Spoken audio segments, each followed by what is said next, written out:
y'all. Okay.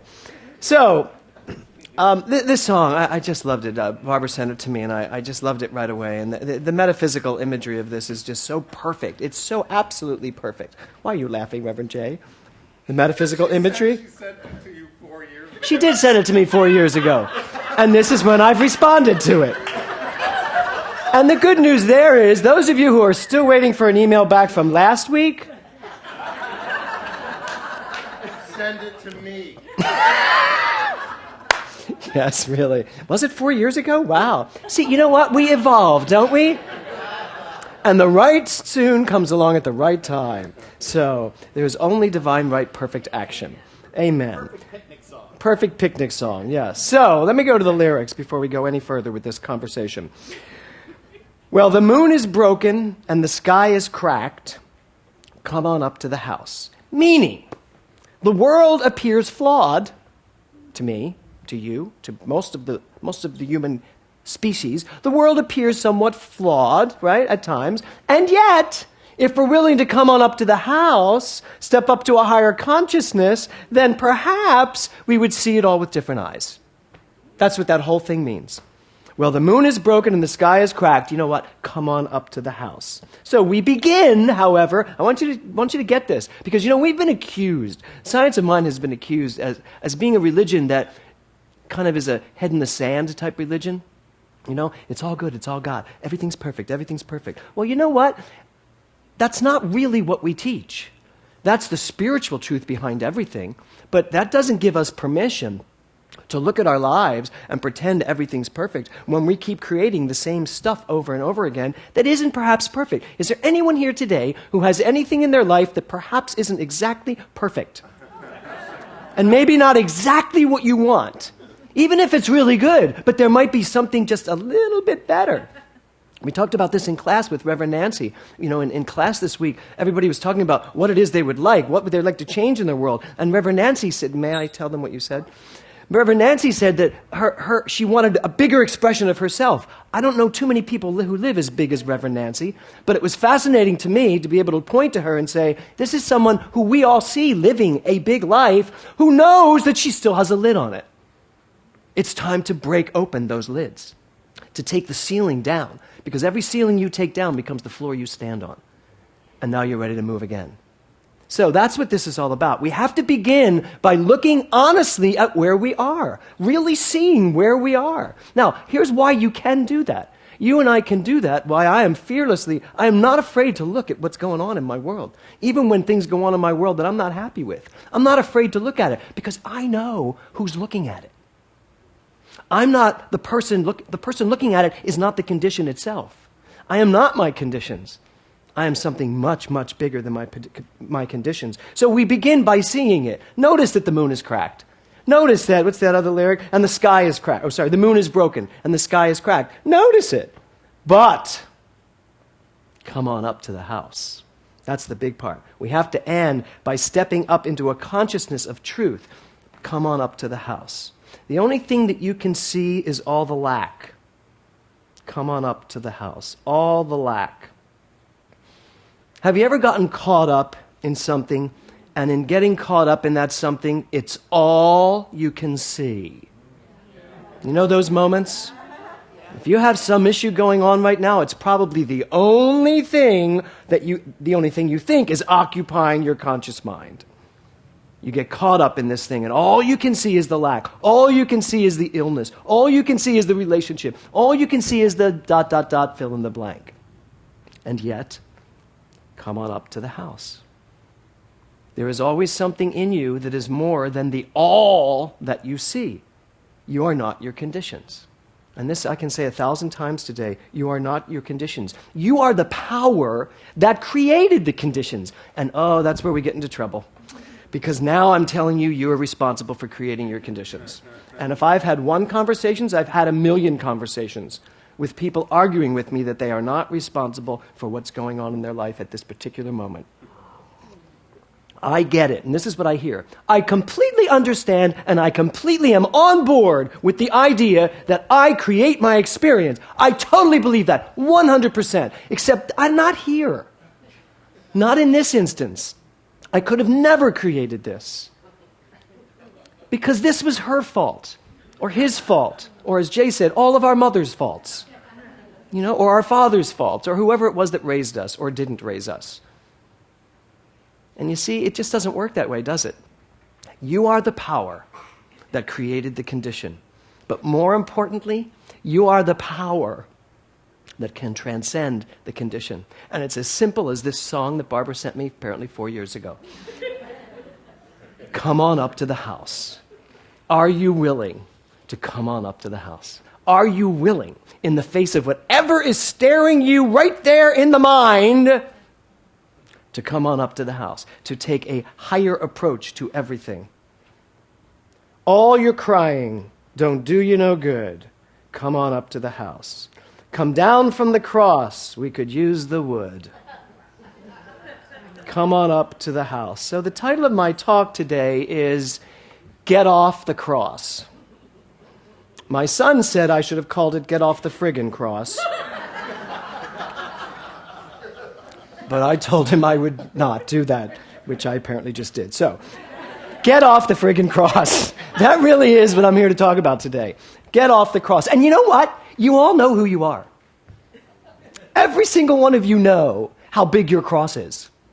And every single one of you also know what's holding you to that cross. And you know what? We all think that it's someone else's fault that we're on that cross, don't we? I have a really funny story about when I did Jesus Christ Superstar. Thus, if any of you didn't know that, I played Jesus in Jesus Christ Superstar. Not once, but twice. Once, the first time I was 33, the second time I was 35.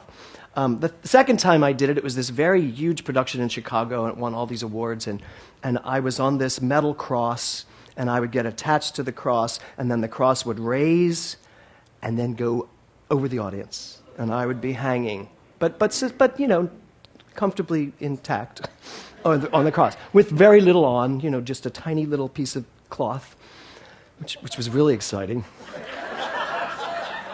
And I would be laying there. Well, one night, and I bring this up because it's about the idea of, get off the cross. One night, one of the gentlemen that was putting me on the cross apparently had something else on his mind and forgot to fasten me to the cross. Now, I'm not aware of that because my job is to not pay attention to those things.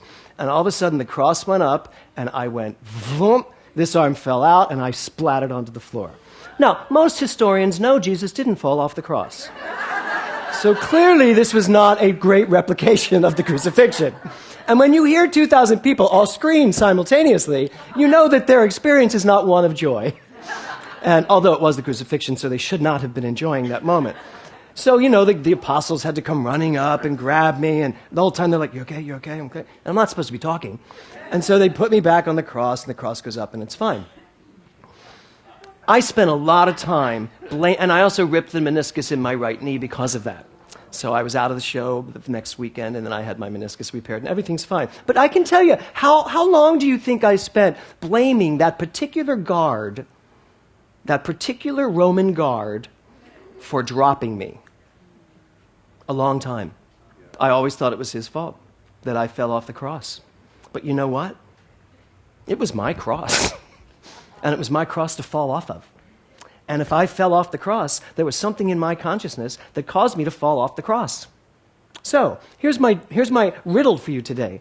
What do you think you need in your consciousness in order for you to get off the cross without falling off the cross, without tearing your meniscus or your mental meniscus, without destroying your physical life? What do you think it takes for you to get off the cross? I can tell you what it is. All it is coming up to the house. That's it. Because at the house, when you come up to the house, there are no crosses allowed. You have to check them at the bottom of the road. That's the case. You can't come up to the house with your cross intact. You just can't. So, how many of you are carrying around crosses of your own personalized making? How many? Oh, thank you, Barbara. Barbara's got one.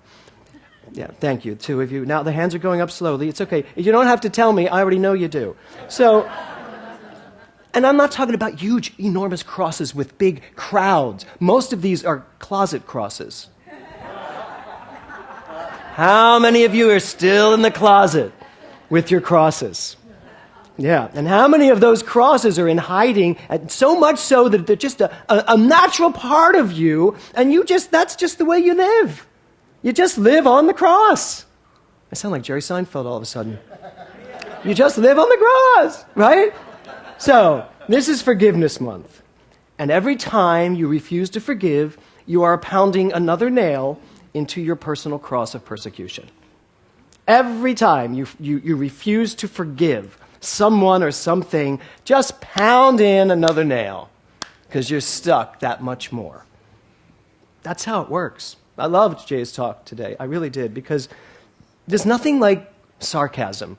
And I hope that was sarcasm. But there's nothing there's nothing like sarcasm for us to actually own up to what's going on in our lives. And we're all there laughing. I know I'm laughing, and I'm like, oh my God, I did that. Anybody else? Yeah, and especially when he talked about the blame. We all have our list of blames. We all have our list of who's to blame for what. But you know what? At the end of the day, what we teach is there's no one to blame. There may be accomplices. You may be part of someone else's crucifixion.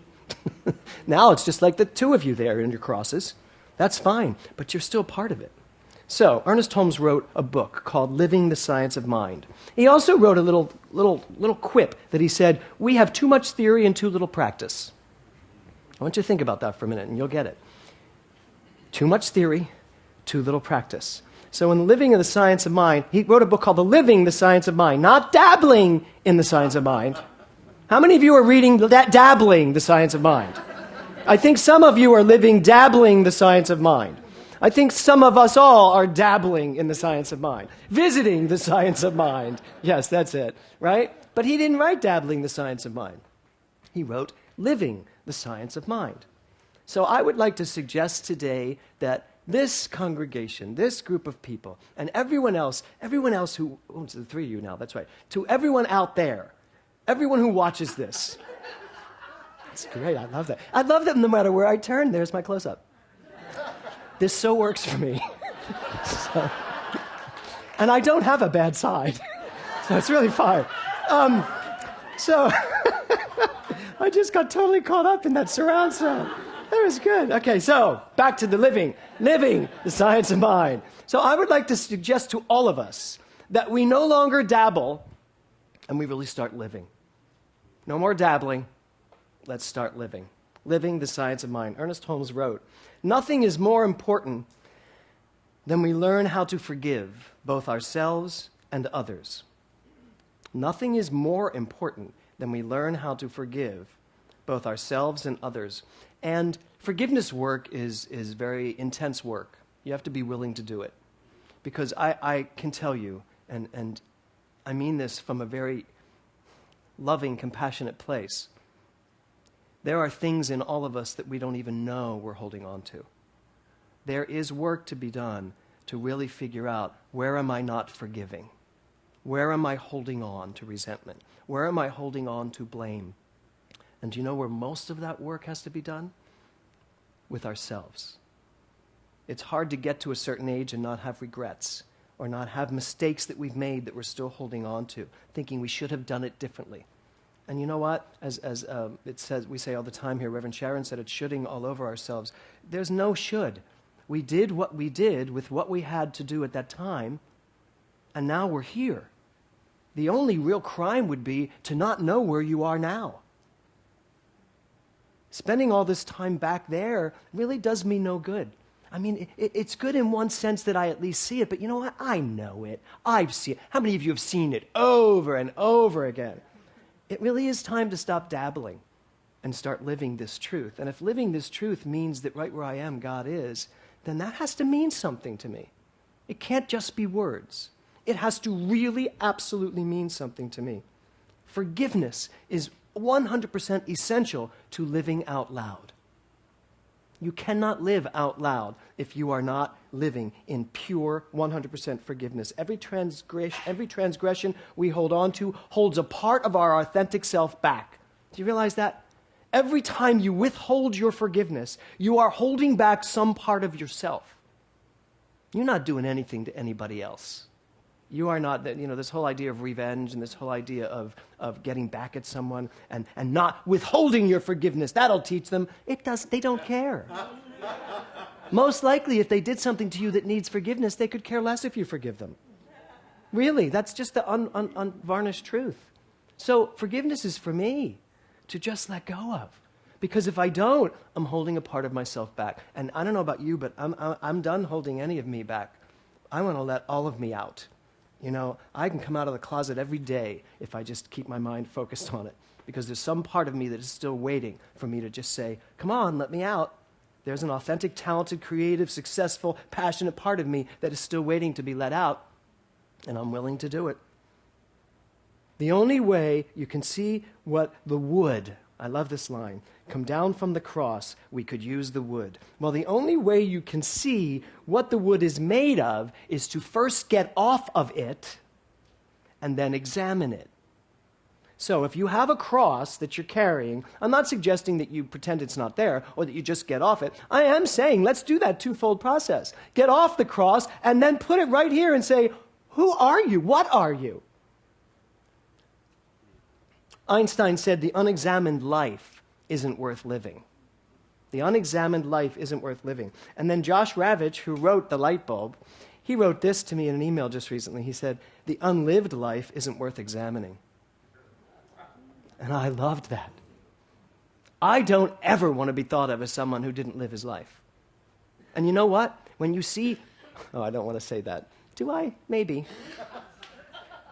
When you see a boring person, I would say probably they're not living their life. Because I don't think any person has the capacity to truly be boring if they knew who they were. And it doesn't matter who they are.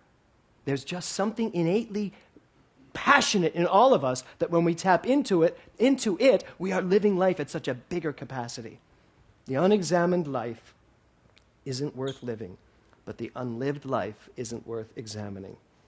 Any unforgiven nature isn't living life, it's letting conditions live you. How often do you let conditions live you? When you get off the cross, you can actually see what it is you've been carrying around all these years. And when you forgive, you can start to see what's under the forgiving. And I love this. The word itself, let's look at it. Forgive. Forgive. I am here, my purpose is to give. What am I here for? To give. Forgive. If I'm willing to forgive and just spend my life giving from that place of love, forgive is a pretty easy thing, isn't it? It's a natural thing. The world is not my home. I'm just passing through. Come on up to the house. The world of conditions is not my home. The world of conditions is not your home, right? Forgiveness frees your mind to be. There's nothing in the world. I love this line. There's nothing in the world, he says, or she says, whoever wrote this. Tom Waits, he says, there's nothing in the world that you can do. Now, what do we teach? There's nothing in the world that you can't do. But, this is a great line. There's nothing in the world that you can do. Come on up to the house. You know why? There is nothing in the world that you can do anything about. Unless you come up to the house, you come up to the mind, you come up to consciousness. That's the only place where you can make something happen.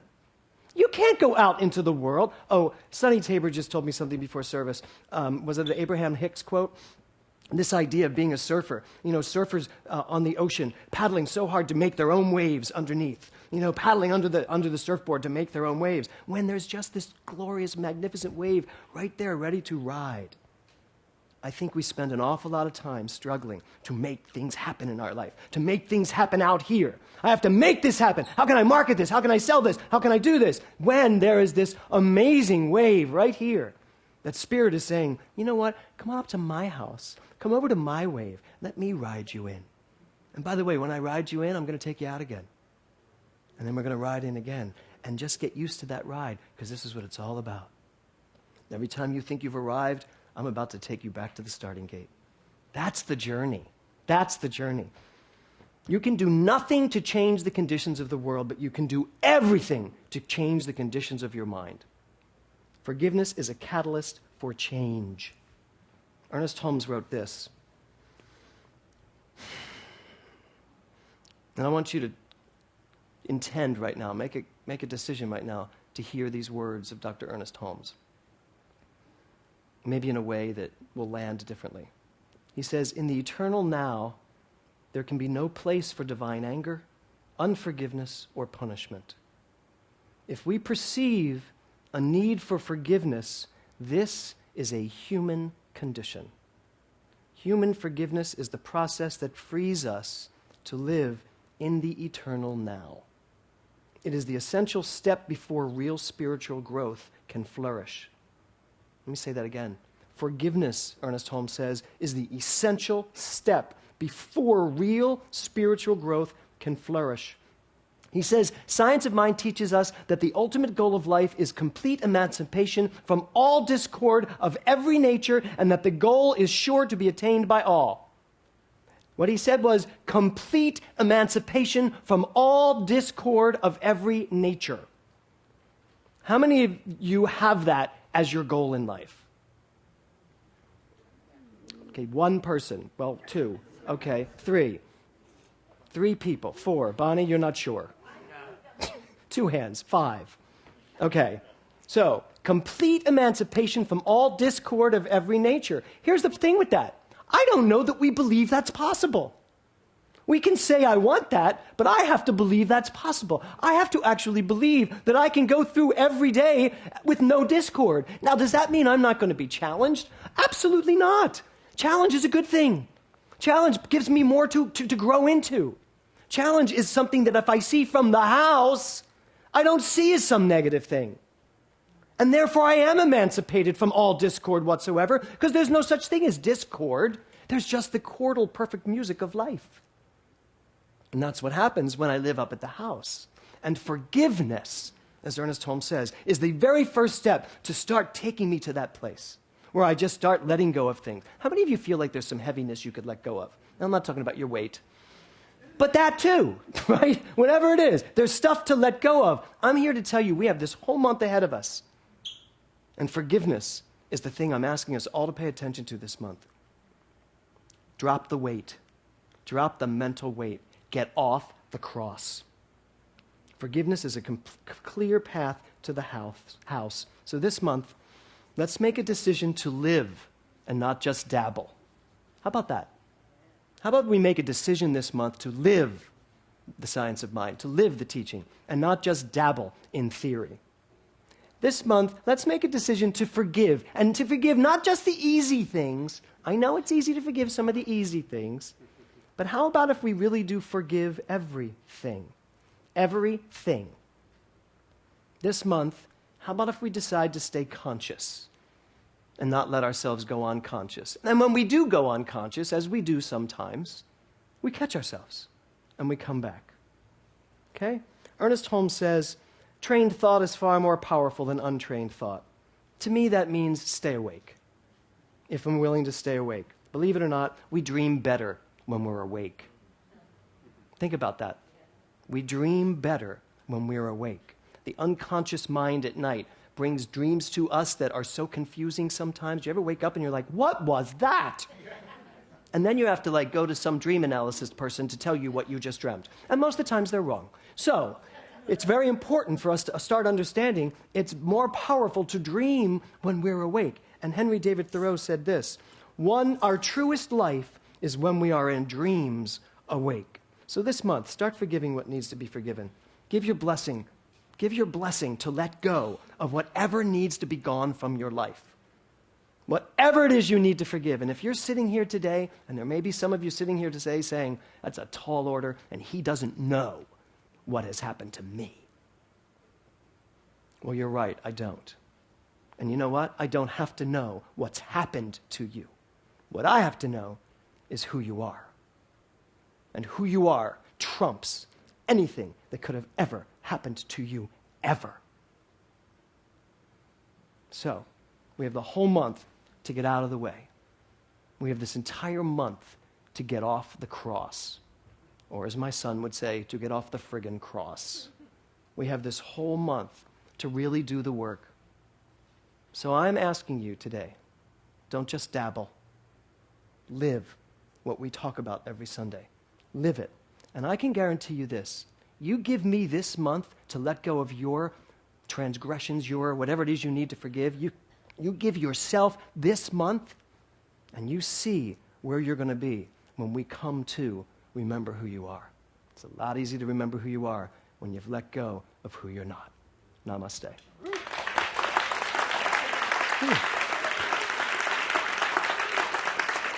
Thank you. Okay. I invite